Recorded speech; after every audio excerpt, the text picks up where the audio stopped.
In today's Asia Live, we're heading to the Philippines, where more than a week on, people are still struggling to survive following the devastation wreaked by the powerful typhoon there.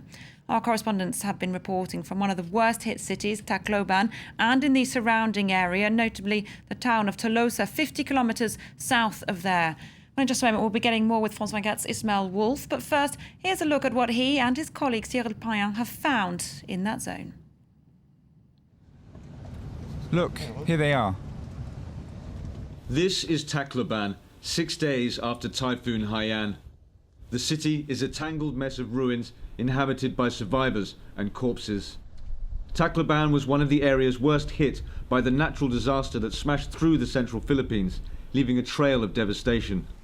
The authorities are completely overwhelmed. The city is broken.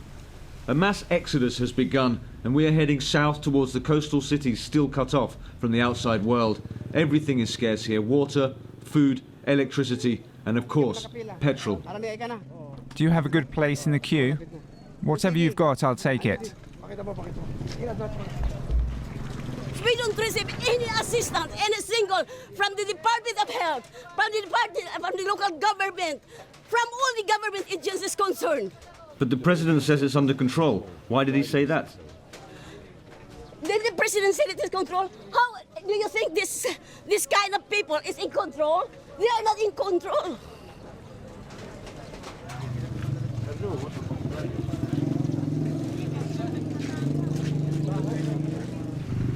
How much did you find? I could only get half a litre.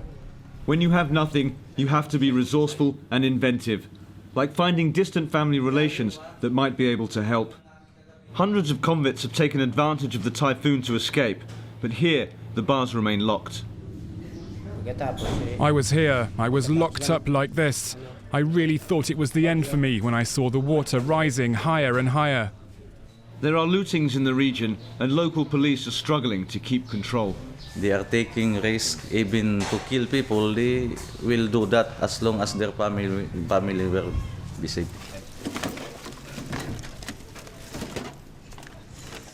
So what are you doing here? Retrieving the computer from education department. Amid the chaos, the few civil servants still working are doing their best to keep order. This is our library. This is our processing building, our computer room. The area is a popular Asian holiday destination. Adrian is taking us along Tolosa Beach. The bodies of tourists caught unawares by Typhoon Haiyan still lie where the storm dropped them. There are also expatriates here who came to find peaceful retirement, like Marjorie, an American who is now cut off from the world. Everything we hear is by word of mouth. It's rumor, it's speculation. It's the communication that's the worst for me. I was hoping we would have cell phone up by now and working, but we have no communication, so we can't find out what's going on, what's not. Darkness falls on Tolosa. It's the 6th night since the tragedy. 50 kilometres from Tacloban, the destruction is total. No help or relief of any kind has reached here yet. Those who have not fled hole up behind makeshift barricades from 7 p.m. each night.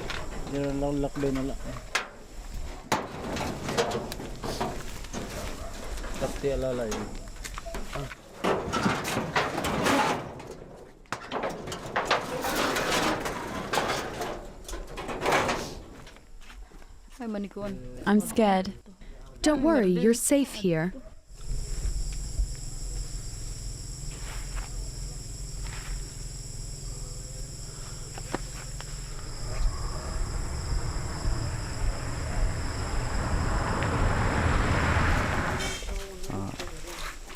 There were some gunshots nearby. We can't go out. It's too dangerous. A new day dawns on Tolosa, and with it comes new hope. US military planes are flying above. Perhaps soon the desperate isolation of these survivors will be over. Well, let's cross over now to our correspondent Ismail Wolf, who filmed that report. He's in Tacloban. Ismail, we've been hearing lots of criticisms that aid's been slow to arrive. I understand you met the president of the Philippines in the town of Palo. What did he have to say about that? Yeah, we met him this morning. He was here since yesterday, and he says he's going to stay here until the relief effort is up to the standard that he expects it to be. There's criticisms that the relief effort was very slow, as you've seen in the film there. And he responded that he's going to stay, and he's going to try and basically turn back the tables on the mistakes that were made earlier. Not quite admitting that there were mistakes totally, but saying that they are going to change it, and he's going to get relief out to all the areas that need it. At the moment, we're here in Tacloban City, and there's really a massive relief effort coming through. We've got US Air Force, Australian Air Force, the Red Cross, Médecins Sans Frontières, the World Health Organization. They're all here, but still outside of Tacloban City, the relief efforts are not getting to the places that need it desperately. And the issue here is that although this food and water is starting to come across to the people, the devastation here, as you've seen in the images, is total. And the people that haven't already evacuated or are thinking of evacuating are really trying to build a life for themselves again amidst twisted rubble everywhere. Their houses are collapsed, there's no jobs.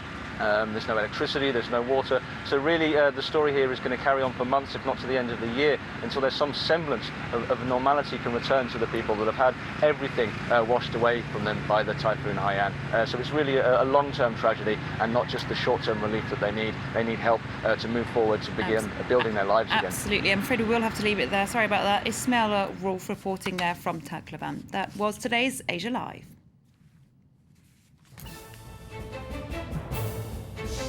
Stay tuned, I'll get more news coming up very soon for you.